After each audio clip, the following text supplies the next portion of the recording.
Бишкек-Ош Унаа жолунда жол кырсыгы болуп бир адам ооруканага түштү. Маалыматка караганда жол кырсыгы 19-декабрда болгон. ГАЗ-53 унаасы DAF жүк ташуучу унаасы менен сүзүшүп жол жээгинде токтоп турган.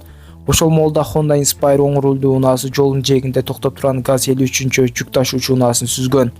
Жол кырсыктын кесепетинен Honda Inspire унаасынын жүргүнчүсү Жайыл районунун ооруканасына жеткирилген.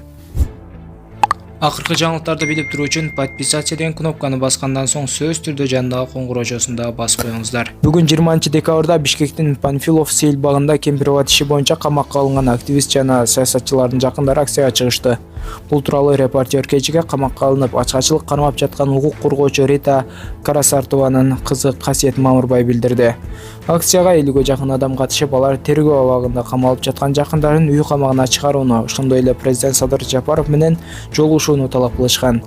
Касиет Мамырбайдын айтымында акция учурунда аларга президенттик администрациясынын кызматкерлери келип, 6 киши менен жолугушкан.